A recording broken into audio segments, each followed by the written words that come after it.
Way too many lights. Let's try and arrange this. Welcome, everyone. Welcome. What's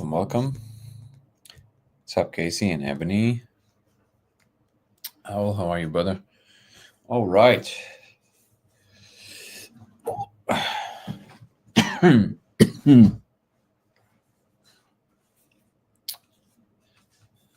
Good to see you.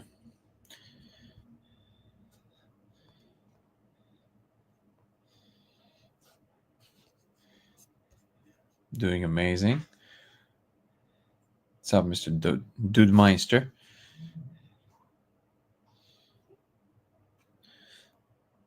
What's up, Juan?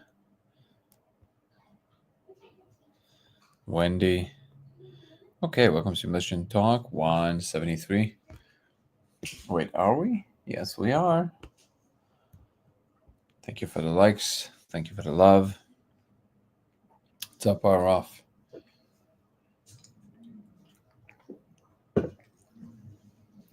What is that? Oh, it's her thing. Okay, so today I would think we might okay, these in the house. Nice nice laser.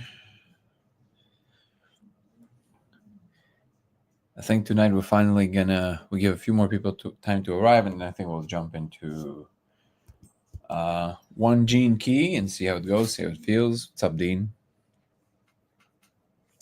Good to see you.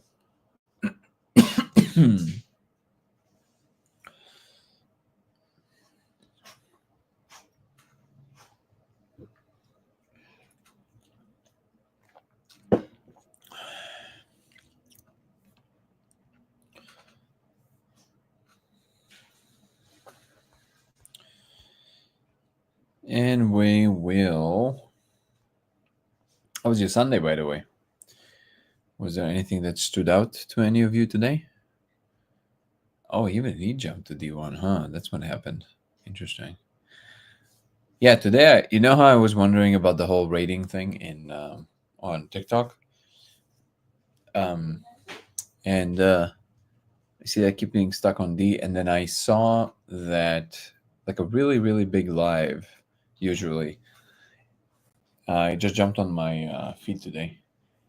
And it was also at D1, which was kind of incredible. So I don't know what this new rating system is, but I don't know who's getting to A. I would love to know.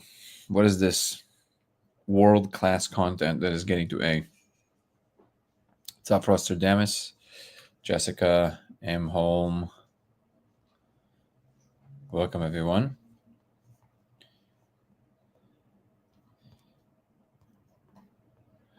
Brody.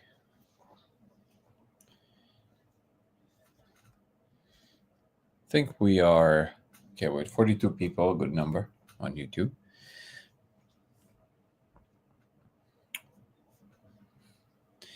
I was saying I've been thinking a lot about the insectoids. You've mentioned they maintain the construct, but do you see them as actual enforcers, or are they more like passive gatekeepers? So maintaining the construct is not the same as gatekeepers. In other words, you don't have to get through a gate that they guard in order to get to anything. There are no gatekeepers. From what I understand, all gatekeepers are self-anointed, and that's not a thing that's supposed to be there. Reality is supposed to be completely democratic, and that's partially part of the problem. So now, all they do is they error correct that for things that arise. What's up, Bree? Love the dragonfly. All they do is they make sure that the environment maintains and sustains itself. That's it. So there's no too many big jumps that way or another. The simulation itself is completely open-ended, so no one is in charge of your agency or the outcomes. The only thing that they're tending is the environment itself, and registering all the information, keeping all the tallies and making sure that everything is registered exactly how it happens.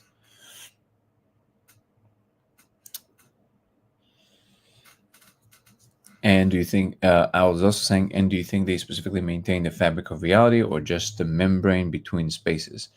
I'm not 100% sure what you mean by that. I don't know what would be the difference between those two distinctions. Maybe you could tell me. I feel like what you said would be the fabric of reality. Are you asking if they're doing the work for someone else? Yeah, no, I would ask the same question. But they're definitely they're fulfilling a role just like everybody else does. And I'm pretty sure there's hierarchies to this.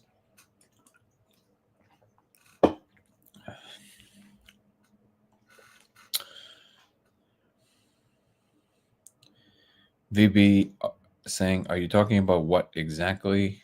I don't know what you're referring to. You talking to me?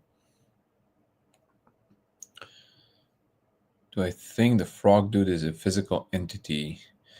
You mean like in our space? No. I think even we are not exactly physical entities.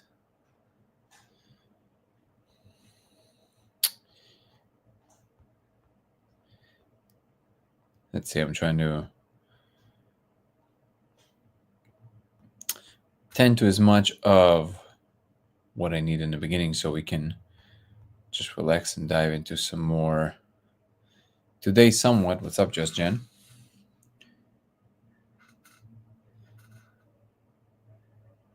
If I had a similar on 5, you similar what experience? Are you familiar with the channel, VB, at all? I'm just trying to understand where we're starting. What's up, Sandy? How dare you eating? What I'm asking is basically is, do you think they have maintained they are maintaining the very fabric of existence itself, or are they only maintaining the membrane that separates the space from the molecule space? Oh, I think we have some definitional things there. So there is no molecule space. There's just reality. The molecule is just almost like a gate. It's not really a gate. It gives your brain the capability of perceiving more frames of reality per second, so to speak. So it's not like it's the molecule space. You're always in the same space. There's nothing that changes. Your perception of it might change because you receive more information due to the molecule. So what they're maintaining is what you call physical reality. From what I observed, they are only responsible for our space-time. Maybe they have more responsibilities, I'm not sure, but they are the weavers of space-time itself. But I think maybe there's other beings for other universes or maybe they're responsible for the multiverse, I'm not sure, but for what we call the physical, basically.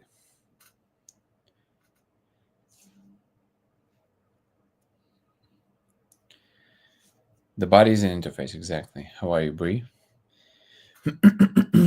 Saying no idea what the topic is, but you have a very relaxing voice. Thank you. My voice is a little bit deeper than usual today, so we'll use it. And I appreciate the comment. This channel usually revolves around the simulation hypothesis. My name, there you go. Cracks a little. My name is Danny, and I'm claiming to have found proof to validate the simulation. Aaron, how are you, my brother?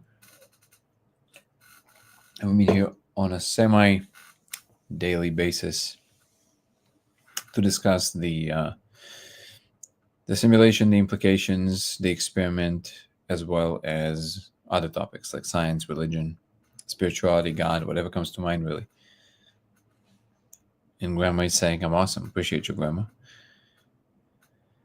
Do I think 14 frames per second? Yeah, I wish I knew. Me and Aaron had this discussion about the frames per second, and Aaron correctly pointed out that it wouldn't be just frames per second because it would have to include also frame rate combined with, also with resolution, but also with shutter speed, which is a little different. But it's the combination of perceiving information is what is being amplified, basically. So more computational steps per second is a more accurate description. Some people love the spirit molecule smell, some people don't. That's true.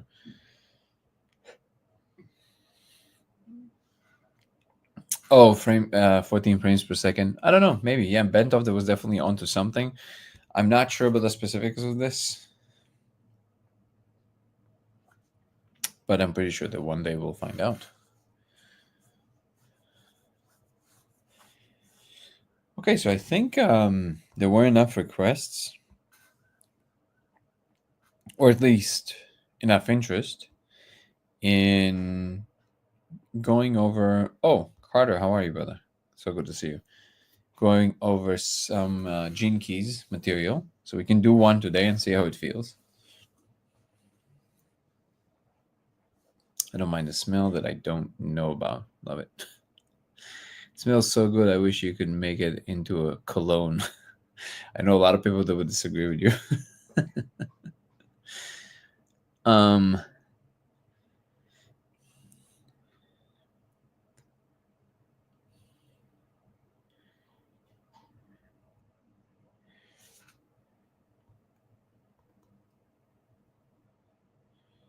Indeed, good progress indeed. How did I learn physics? Well, I was always interested in it. Really, that's the answer. Do you have a particular interest in physics, Diego?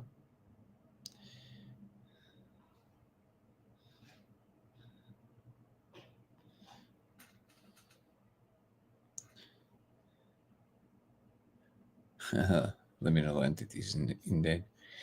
Okay, so let's dive into that one. We also, by the way, we have members live right after this. So hopefully, maybe some people would want to join us. If you are watching on any other platform, know that we have on YouTube with Dango Thoughts on YouTube, DANGO Thoughts, Dango Thoughts. I have a members program that also includes weekly lives that are for members only, in which we take much more specific looks at things because there's less people there, so we get to interact more personally. And it includes also Zoom calls with me, as well as early access to all the content that I'm putting out there. So if you want to join our members live, that's going to happen at 9:15, so exactly in an hour. Feel free to sign up, and you'll be able to join that one.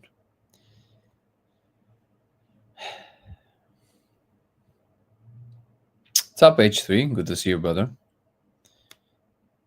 Freshman in physics, awesome.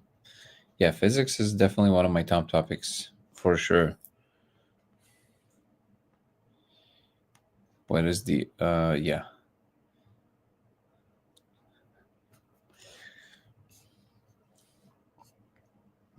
Al just gifted 5 memberships for people. Thank you, brother. Appreciate you. There's a few people on YouTube that sometimes gift people memberships, which is unbelievable and incredible. Not a reason to join YouTube, just because sometimes you might get a membership for free. Thank you. I'll appreciate you, brother. And Ebony is a person that also contributes sometimes, and well, actually quite a bit. Chris and Ben Devon, I appreciate you guys. The code doesn't necessarily determine outcome, but it is responsible for the ultimate experience. With a high level of awareness, one can manifest desires, outcomes, or even create unwanted results. In general, I would agree with that. I just think that these statements are extremely incomplete and they're a little bit too general to hold any real importance in the grand scheme of things of understanding. In general, oh, and Ebony just gifted another 5 memberships. Thank you so much, Ebony. I appreciate you.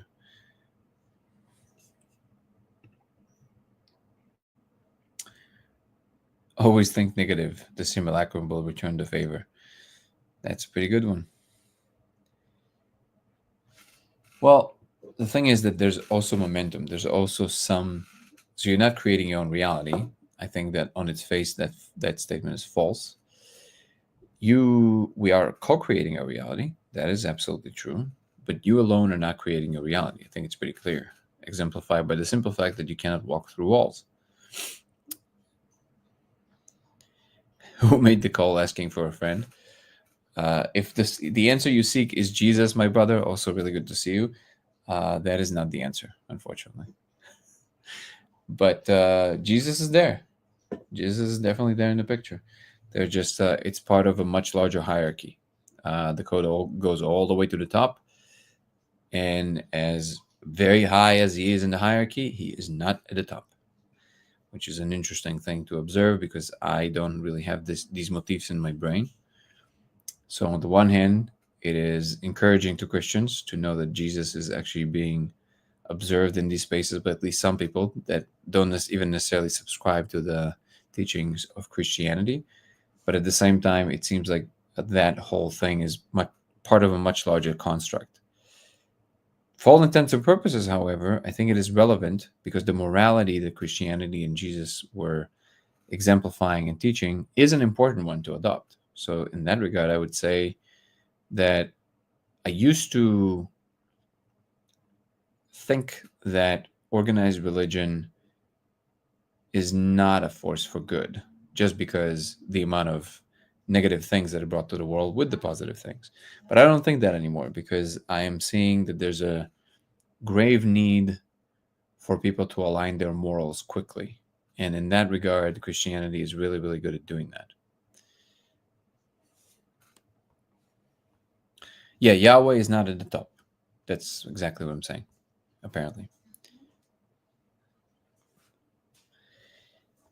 Stateside, I am. I'm not sure what you mean by stateside.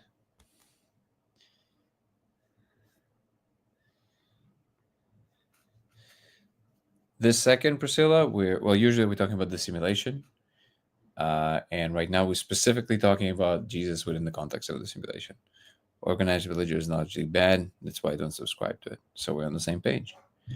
But yeah, so for what it's worth, in the US, yeah, for what it's worth, again, I'm not preaching to anyone. I'm not asking anyone to accept uh, my informational contribution necessarily, but I'm just reporting what I saw. The motif of Jesus Christ did not exist in me because I was not born in this country, and it's not part of what operates in the core of who I am as a person. But I saw that Jesus is real. Yes. However, I also saw that Yehovah and Jesus are not at the top, which is interesting. But I don't really think that the relevance of the ultimate hierarchy matters because what matters is that there is these checks and balances, it seems, that are very real, and adopting a certain moral framework is important. So I think I would align with Christianity on that. I should have you on my podcast. I was on your podcast. You never released the conversation, brother.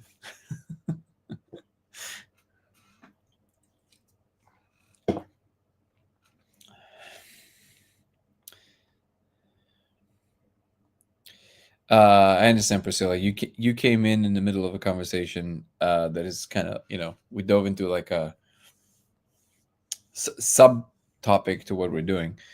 But usually, I'm basically claiming that I found proof that we live in an actual simulation, in an actual computational environment.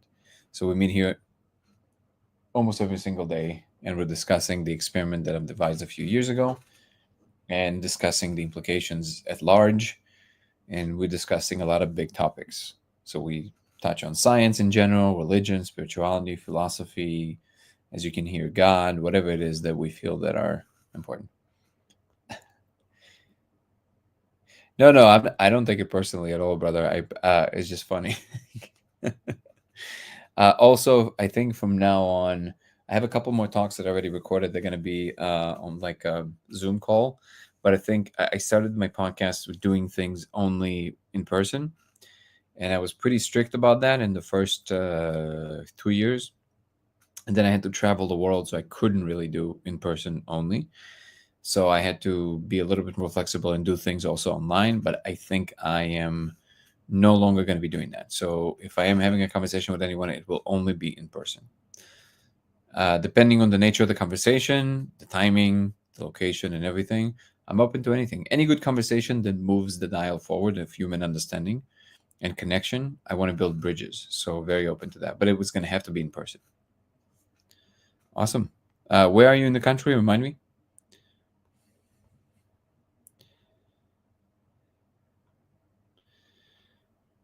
What's up, Spore Muse? Yahweh is the name of the God of the Bible, the God Almighty, according to the Bible. In fact, it is the name that is not supposed to be uttered, but I think it's not supposed to be uttered in its proper form. From what I understand, it cannot be uttered in its proper form. Because actually, according to Bentov, these letters and these sounds, if uttered correctly, are the ones that give rise to realities, which is interesting. Because in the laser, we do see some letters that resemble Aleph and Hey, which are Hebrew letters. But at least the Hey is appearing twice in the name of the Lord. And it mostly looks more like Japanese, but some of it looks a little bit like Hebrew, and definitely the Aleph, which is the first letter, and Hays, which are the H sound, and they both appear. And two Hays are appearing in the name of the Lord. North of New York, cool. Oh, Maine, I love Maine. Maine is great. Are you guys? Maine is where the beautiful, famous picture with the lighthouse, right? That's in Maine. It's a beautiful place. All right, let's talk about it. I think you have my information, right? YouTube is really isn't worth of me 20 hours of editing for 1K view, same video. Well, what are you doing, bud? You're right. It's just that YouTube is the long game. You got to develop the audience there. But you're right. Overall, let me see what's going on YouTube real quick.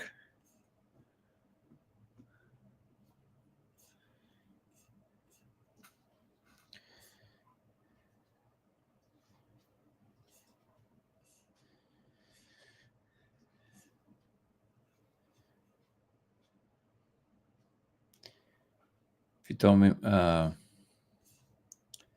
oh, there's a lot of comments. Hold on, I got to comment on some of the stuff on YouTube. Welcome everyone, by the way. And yeah, if you are watching and you're enjoying this, please smash that like button. Like Owl said and Ebony said, it definitely helps tremendously to the algorithms.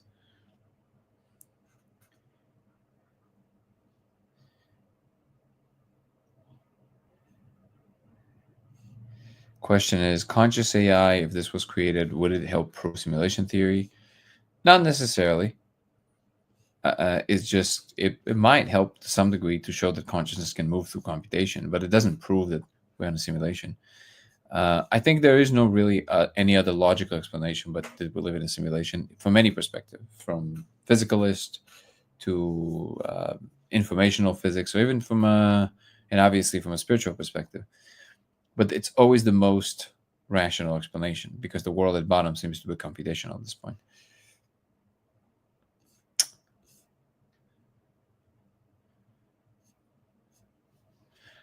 I know, just didn't know of a side channel.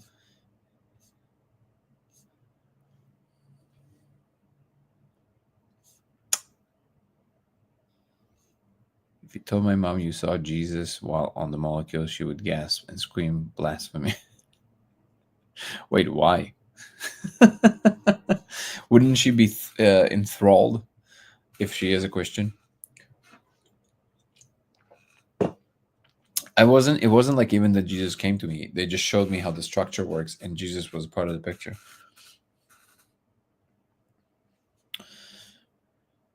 Have you had experiences? Yes, I've had experiences before. If not, in preview. And yeah, no, I've had these experiences.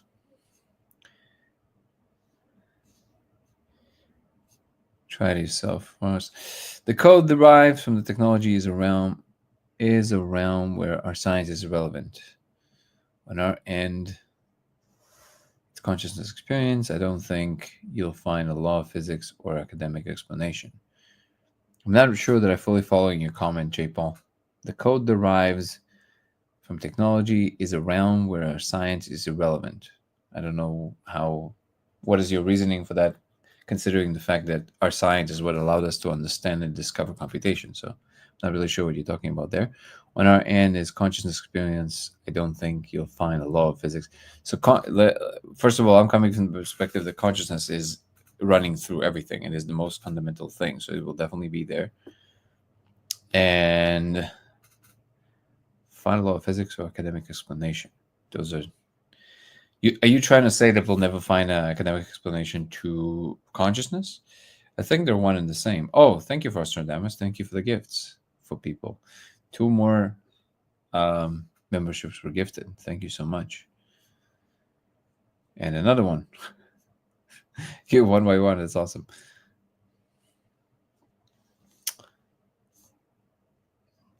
So this is a good moment to maybe give a little dive into something a little bit more, I think, personal, and I think it's relevant because we did a few lives ago. We started talking about the gene keys and human design, and if you're not familiar, it's essentially just a system of prediction, kind of like, or assessment, kind of like astrology.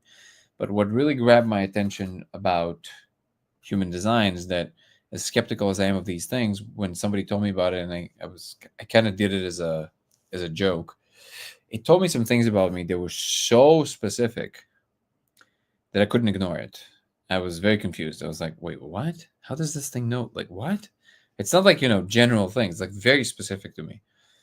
And so then I started paying attention. So then we started talking about gene keys. And gene keys are basically a more advanced version of human design. It's much more specific. So what we're going to try and do, because we don't have that much time on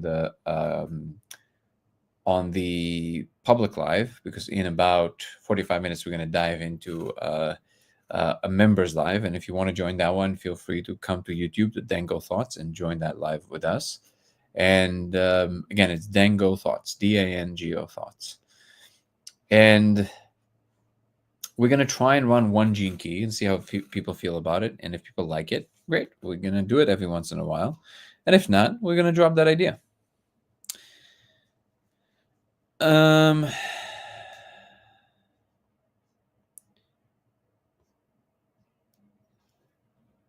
do you feel about Wesley Huff's debate with Carson? I basically came off feeling the same way I felt in both directions, which is that, wait, I think you're talking about something else than what I thought. Wesley Huff and Carson. Hold on.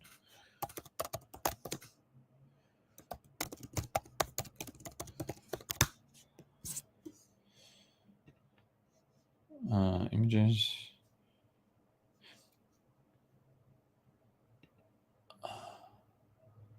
Oh, Billy Carson? Oh yeah, I can tell you. I mean, you probably haven't been on this channel before if you're asking this question, but I was talking about Billy Carson being a con artist a long time ago. I mean, it's very clear. I mean, it's just obvious. He doesn't know the first thing he's talking about, ever. I'm not sure how he made it that far.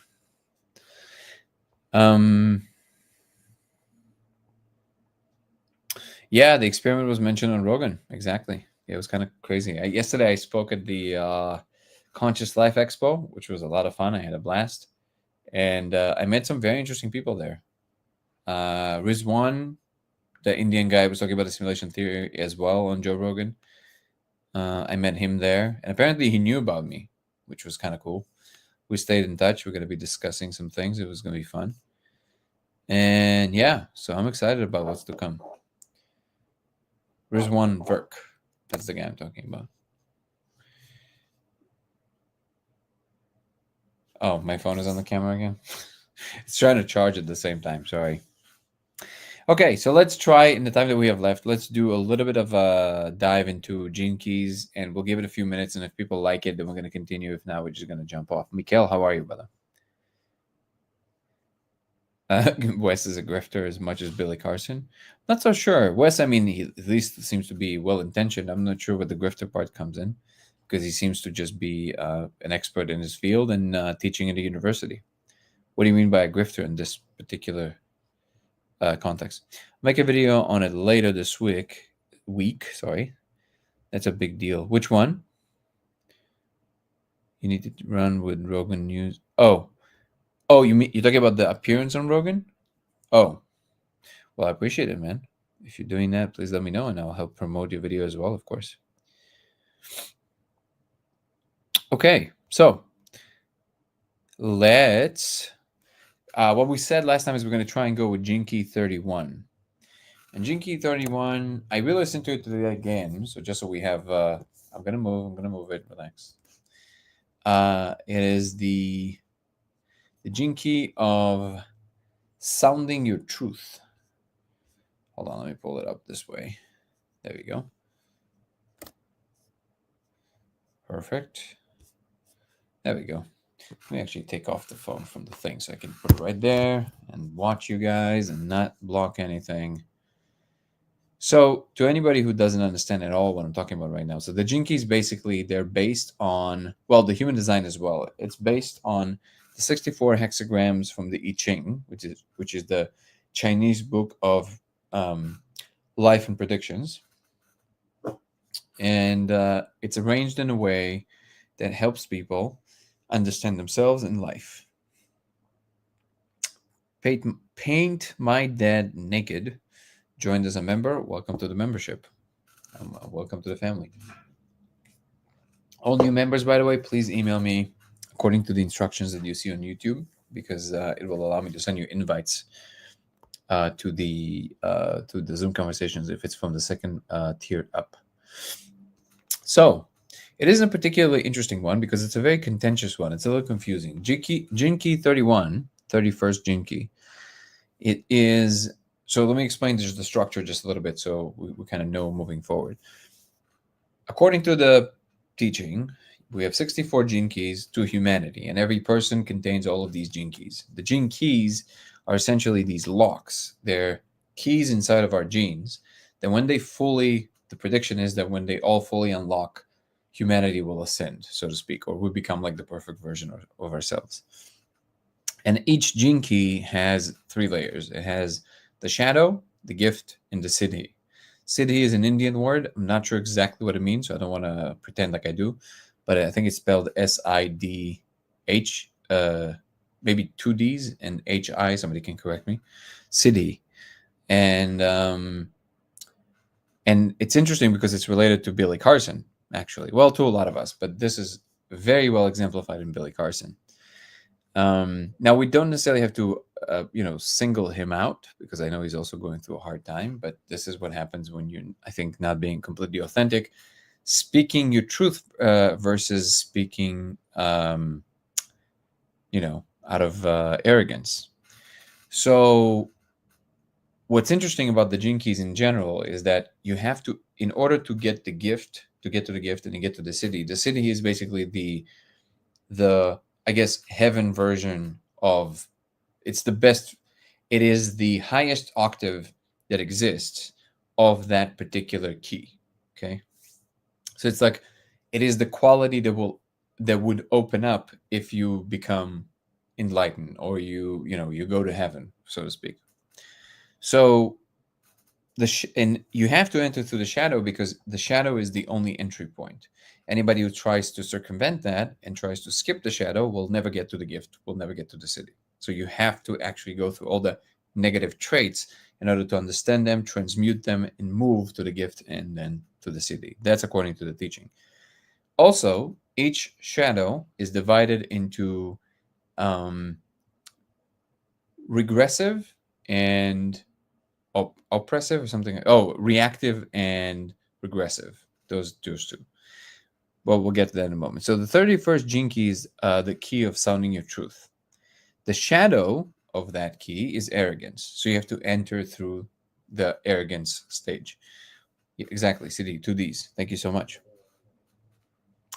So what's interesting is that we think of arrogance as that's according to what I listened today. We think of arrogance as positive, as negative, and we think of humility as positive, right? But in order to put both of these things in perspective, we have to look at what they really are in reality, how they actually express themselves. Arrogance, true arrogance, has to do with comparing yourself to other people. And then you have the repressive part of arrogance, which is actually what people usually confuse with humility, which is false humility. And this is basically all of us, which is interesting. Because a lot of people, for example, and I'm sure you're familiar with some of these people, it's a continuum, of course, but for the most part, we just pay lip service to the idea of humility, but we still really care how it makes us appear, right? So even the people who are truly like saying, no, somebody else deserves all the, I didn't do anything, it was all my team, they pay lip service to what they know people would want to hear from somebody who they perceive as humble. So they say the right things. And to a very large degree, very often we convince ourselves that like that's what makes us humble. But according to the Gene Keys, that's not actually what humility is. True humility actually does not care at all about being perceived as arrogant, which is the irony. So true humility would just speak their truth without the fear that it will be branded as arrogant. Now, it does not mean that true humility is just always this asshole that's just kind of running around and telling everybody what they feel. But it's just that that level of emergence is basically is considered saintly. This is why it's associated with such a high frequency, the actual humility. So it's almost like a standard we can never really fully live up to until we get to our final destination. But it's interesting to notice that, because very often we kind of miss that part, and then we're surprised how certain people that we were convinced were very humble all of a sudden would do something and be like, wait, what? And of course, that's the truth, that everybody cares about how they're perceived. It's part of being a human, it's part of living in society. And it's true that it's a continuum, so different people care about that to different degrees. But in the end of the day, we'll all do it, right? And very often people, it's actually better to just stay neutral in terms of, how much it's okay to be appreciative of what others do. And I think it's even very important. But when you push it to a level where even the great things that you yourself have achieved or that you've done that inside you feel proud of, if you are then uttering things that do not voice the truth about you being proud of them, you are now not speaking your truth. So you are actually being arrogant, even though trying to come across as humble. And because the gene key is not of humility, but of speaking your truth. The gift of the gene key of sounding your truth is leadership. So I guess when you transmute enough of the arrogance that you very openly, pronounce. Oh, so the reactive, like I said, the shadow has the regressive and the reactive, and the reactive part of the shadow is the one that we're more familiar with. It's the scornful one. It's the one that criticizes everybody. Thank you so much, Cambiel. It is the one that constantly tells everybody how they're wrong. I do that quite a bit. I know that. And by the way, if I have to place myself, I think I suffer from both sides of these thing, and this is not me trying to sound humble. It's kind of like it's a never-ending story over here, but it is true. I do both. I obviously care about what people think about me. I'm trying my best to divorce myself from the need to have that as any guiding principle. But of course, I fail very often, and sometimes I succeed, and that feels actually kind of nice. But then the interesting thing about it, that when I manage to do it, sometimes it actually feels so liberating that it's like at that point you just really don't care. You just kind of do your thing, and that's it. And then it's a very interesting state. But these moments are very difficult to achieve because for the most part, we always contend with a certain amount of attention that is just automatically given to us just by the nature of being a physical being that is, that people can see. So even if you just go to the store and you're around people you don't even know, there's always this like relational thing going on. And this is probably the easiest thing to let go of when when you start growing as a person, which is the what people you don't know think about you. But and the hardest thing and the last thing you probably is the hardest thing to let go of is the closest people to you. This is why the parents conundrum is so difficult, because parents are the ones that know you through and through from the beginning, and they know the old version of you. So when you start changing, it's almost like you feel like you're lying, if even if though you are changing, it feels like you're lying if you're trying to be something else around them, because they want to project the old you on you, and it's very difficult. This is why the Buddha said, if you think you're enlightened, go and visit a weekend at your parents' house, because for everybody it's basically the hardest thing to do. So the reactive part of the shadow of arrogance is the scornful one, which is again the one we all know about. But what's interesting is that there's always this, I found this extremely profound. There's always this interplay between the delusion of feeling the power of the shadow, which is really I think, if I'm not mistaken, that's really the trap in all of the shadows, which is that there's a certain delusion that sits in them, that when you fall under that delusion, you actually think you're making progress when in fact you're caging yourself in it. And the way that it expresses itself in the 31st gene key is in particularly interesting, is because it says in the book that the scornful people, especially the ones that are very scornful, the ones that are really, criticizing everything, the critics, like they see themselves as that, as they're almost like the custodians of correctness, right? They usually scorn the most the people that are easiest to scorn. And what's interesting about that is that the people that are easiest to scorn are the ones that are actually hold the negative, the regressive part of the same shadow. So they're actually suffering from the same problem, and they're together locked in this shadow realm with the scornful people. That is the scornful arrogance is scorning mostly the regressive arrogant people, the ones that don't admit that they want to be seen by pretending they don't want to be seen, but because they're acting out of the shadow, they listen to the most forceful ones on their layer. So now they're locked together in this box and they both can't get out of it. So the only way out of this box is by moving on to the gift, which is evolving, going to the next octave. Because if the regressive part of the shadow, if they stop actually caring about what other people think, then they're going to stop saying constantly and giving the power to the ones that are very forceful and very, very vocal about what they think. Because the regressive side thinks that's where the power is. The powerful side feels like, oh, I've achieved mine because somebody listened to them and said, oh, you're right. And they go, I know I'm right. And then they feel empowered. But they're actually locked. They don't grow because there's no bigger picture in which they're actually operating and moving towards something greater. They're just locked in this tiny, tiny box with the other people that are suffering from the same problem. It just expresses itself in the opposite way, which is, I found it fascinating. So the gift would be leadership. And if you think about it, it makes perfect sense, because the really good leaders usually lead.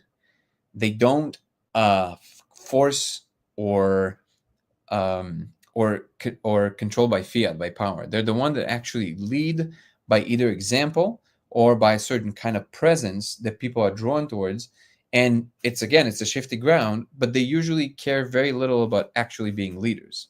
So there's some leaders they kind of have it's kind of hard to gauge, because obviously people are not simple. It's a complex space, and it's usually a mixture of these things. But the perfect version of that would be a kind of a leader that actually doesn't care much about being in a position of power. They just are loyal to what in fact they believe in that instance, and they're open for revision constantly. That's really the kind of like the perfect version of that terrestrially. So on our layer, basically. Sarah Lynn is said that she loves the Jinkies. Yeah, it's pretty great. State of grace where a person speaks and acts from a place of loving heart centric sensibility. Sure, but I would point out, I agree, but I point out that like a true leader, again, speaking your truth, right? You don't necessarily have to, like, so you can have a place of love, but you can even use force. So sometimes that's required. Not everybody understands that channel, and when it's appropriate, doing the right thing, even if it feels forceful, might be the correct thing, which is speaking that truth, which sometimes can be uncomfortable.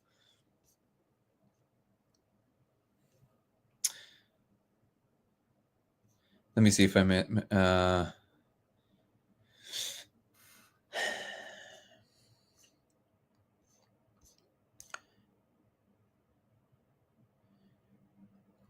Virtue signals with mojo.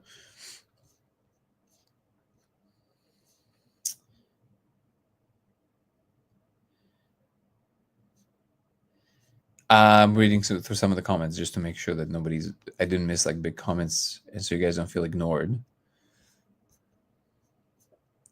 And then, so let me just, I'll tie it down with the city, and then we can discuss it a little bit. The city version of this gene key is true humility, so actual humility. And as I briefly mentioned before, that is a quality that seems to be reserved for the true saints, because true humility is one that would be unrecognizable to anybody who would be trying to look at it from this world, and it would be completely invisible to the person who is truly humble, because it would never enter their mind that there's even anything there. One of the things I found particularly interesting about the stuff that the Gene Keys has to say about true humility is that for true humility, there's not even such a thing as enlightened, even if they are, because they don't see that they truly don't see the difference between themselves and everybody else, because they see and feel the sacredness of everything. But again, they don't pay lip service. They would never say these words to anyone, because it's not even on their map. That's the irony, that for true humility, it's not even on their map to say. So you would never be able to tell, because they would never say anything. And it's not like they thought of it and decided not to say, because they say it's a much more humble thing to not say. It would never even enter their minds and hearts, which is super interesting. So the true humility is completely invisible. And yet we are constantly, most of us are kind of locked in this like lower shadow, which again, there's nothing wrong with it. It's part of our process.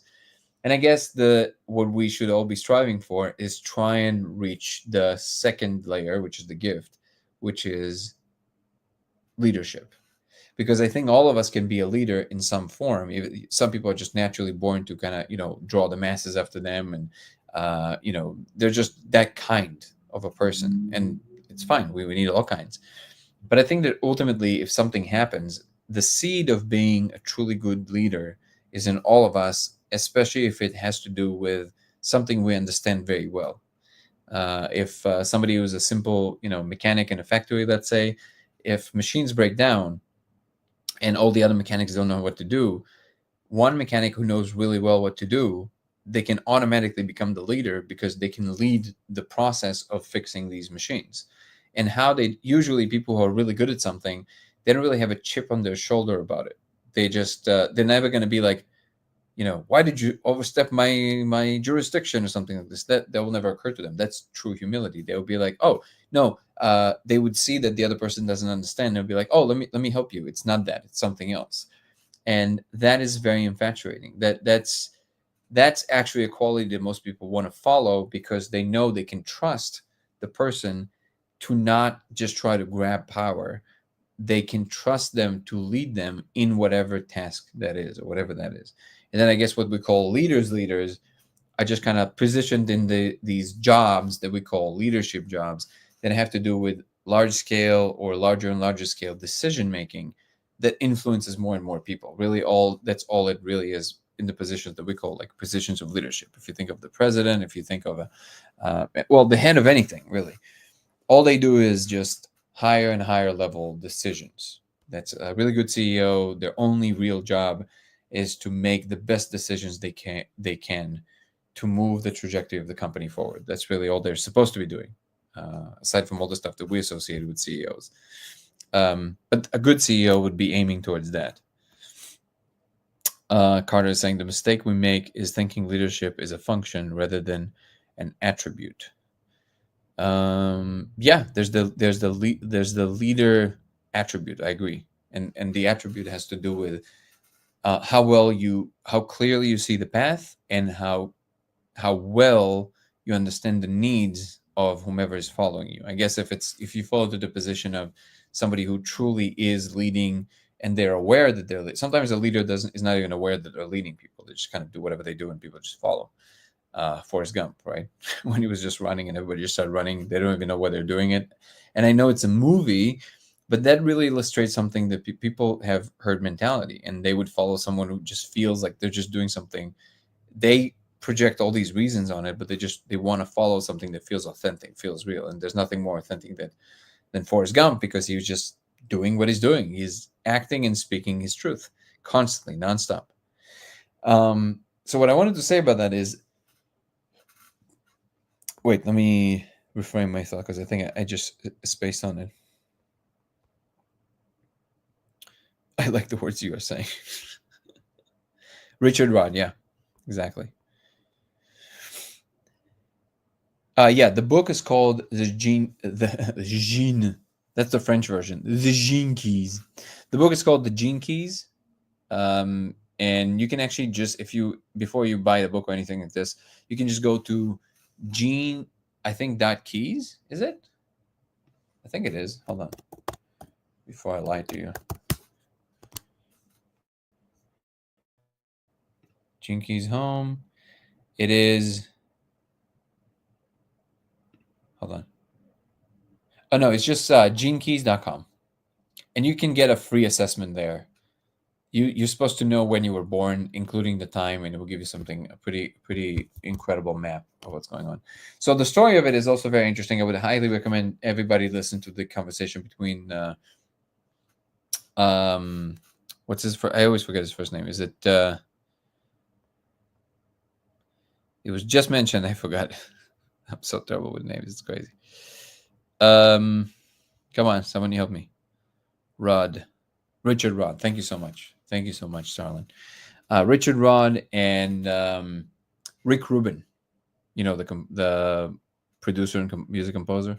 So I highly recommend you listen to the podcast between both of them. You can just find it on Spotify, because there he kind of breaks down like how he came to that and how he kind of thought of it. It's very interesting. So the relevance of this, right? I feel that, and again, kind of bringing it back to like some examples of like Billy Carson, people like this. Like, notice what happens with Billy, right? The reason that it was so clear to me that, well, to me personally, it was clear to me that he doesn't have the goods, is just on a very technical level. Many years ago, somebody sent me his talk, actually on Danny Jones, funny enough, now that I think of it. I never thought about that. And they're like, oh my God, you got to listen to this guy. And then I listened to, I think it was like 3 hours, and I listened to all of it. And I didn't need to listen to more than 10 minutes to tell you that he doesn't know what he's talking about. Like, he does not understand what he's talking about. His research level is a couple of videos on YouTube. I'm not even, YouTube can be a great learning tool, by the way, if you go deep and you actually go into like the technical stuff. But he just watched a couple of popular YouTube videos, mishmashed them into like some kind of a semi-coherent picture that people who don't know anything about it would kind of go, oh, yeah, that makes sense. But I assure you, he did not open one book on any topic. Like, no question about that. Like, he did, because if you read a book about something, there's no way you're going to be that ignorant about the specifics of that thing. And that was clear to me. So I kind of brushed him off immediately, because it was clear to me he doesn't know what he's talking about. But there's another component there, which is, if you already amassed that amount of success in terms of people's attention, the reason that I saw him at that point as a negative player in the world, it wasn't even his lack of knowledge, is that he leaned so hard, he succumbed to the illusion and the delusion of what he thought is knowledge, without ever really being invested in getting to actually understand the things he's talking about, which, by the way, is not that hard.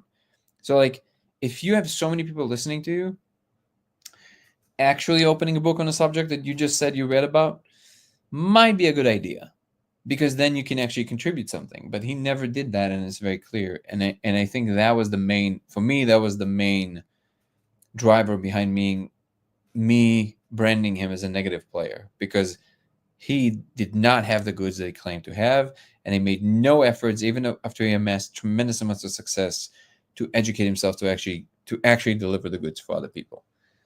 And this maps on perfectly onto what we just kind of talked about with the Gene Keys, that you're trapped in the shadow realm. Again, nothing wrong with it, but you want to try and get out of it and get to a true position of leadership, where you really know what you're talking about, so you can't really get caught with your pants down, like exactly how it happened to him. I think. Well, now I'm just gonna, yeah, exactly, Richard Rudd. I'm gonna read a couple of questions from you guys, and then we will have to slowly jump off of this live and jump on our members live on YouTube. Dango Thoughts. You can always join it if you want. If you just joined and you want to keep hearing this conversation going, you can actually go to Dango Thoughts on YouTube, DANGO Thoughts, and we have a weekly members only live that's going to start in about 15 minutes, 18 minutes. And if you sign up to a membership program, you can join that one. Just to make it super clear for everyone, I never ever want people to miss any of the information that I have to say just because behind a paywall.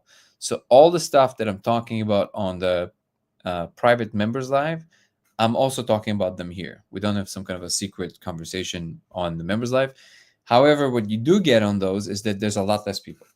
So I get to actually pay attention much more specifically to every single person and their questions. And it also includes Zoom calls with me once a month. So those I actually really enjoy because we have like really in-depth semi-private conversations there.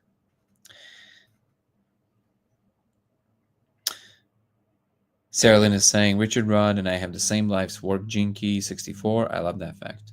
That's incredible. That's amazing. Yeah, I'm not an expert, by the way, just to be super clear. If anybody's joining, I'm not claiming to be an expert in this. I enjoyed it and I thought it was valuable. So I figured we can break down some of those.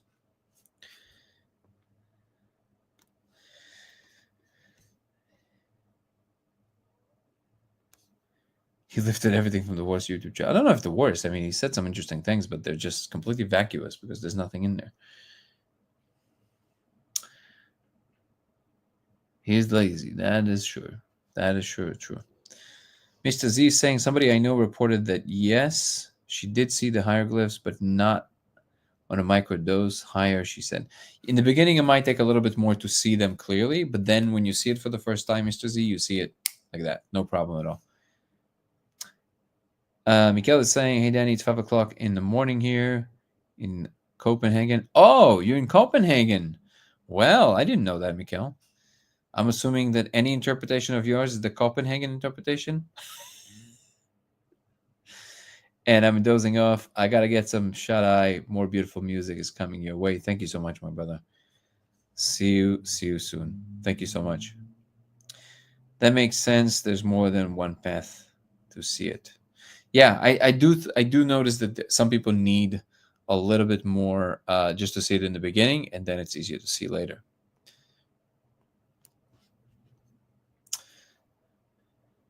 Is the laser red laser significant? Focus dot line cross? No, it's the focus dot definitely not diffracted, but you need any diffraction patterns. Basically, the band, the X, all of those are diffraction patterns. Have a good night, Mikhail, or good morning, Mikhail. All need apart from the molecule? Yes, that's all you need, Mr. Z. All the details are on codeofreality.com. Codeofreality.com. Okay. All right, guys, if you enjoyed this conversation, again, don't feel any pressure to get on the members program to get the next conversation. I'll be back here tomorrow. Don't worry about it. If you do want to have a more private conversation, feel free to join us on YouTube. It's going to start in about 15 minutes.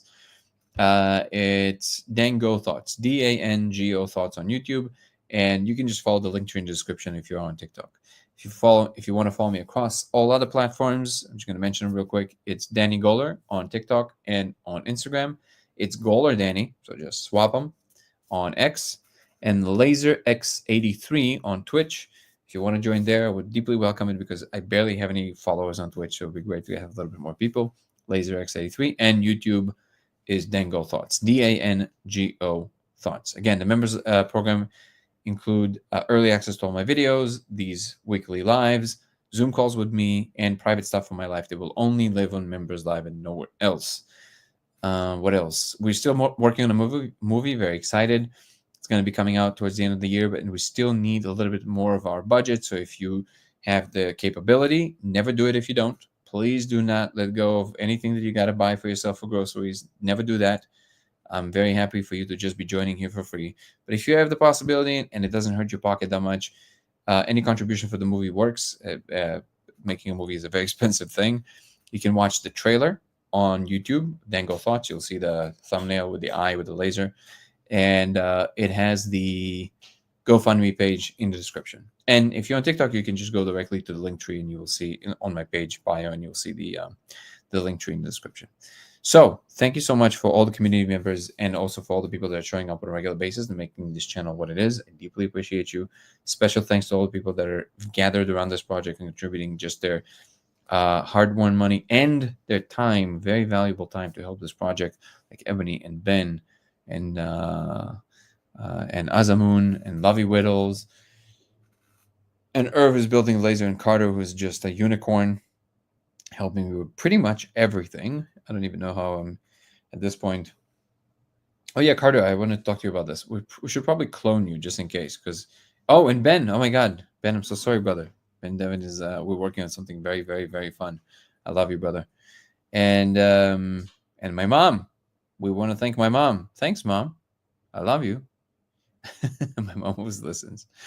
And who else? I know I'm forgetting so many people that are doing incredible contributions to this project. I really, really appreciate you. I can't wait to bring about. Okay, so Carter's already working on cloning himself. Perfect. Yeah, because if we don't have you, I mean, that's it's getting dicey, brother. Got to clone you and probably me too. Oh my God! Oh, Bradley, I love you, brother. Again, see, I'm. It's not personal, guys. I'm just, there's so many people, there's so many things. I'm so sorry if I'm forgetting someone. Casey, I will indefinitely will forget people. I'm sorry. I want to thank the Academy Award for this incredible opportunity, and Hollywood for all the underground parties. Oh wait, not supposed to say that. Shit. Okay. Yeah, we have Dream of my heart. Yeah, my mom is great. We love you, Mom. I know better than me at my craft. Are you working on a clone that is better than you at this craft? How's that gonna work? He's more evolved. Bohemian Grove. Oh, it was great. It was great. Bohemian Grove. Sorry, yeah. It's really great. I really like owls, so I was really into it. Oh, and you can join the Discord. Of course, go to YouTube and see the link to the Discord. All right, guys, I'm gonna jump off from this. Peace and love. I'll see you guys tomorrow. If you're into it, come jump to Dango Thoughts on YouTube and join us to the members live. Just sign up to the members program and you will see us there. See you soon. Ciao. Peace and love. See you tomorrow. Bye, guys. See you, everyone. See you in a moment on the members live. I'm excited about that one.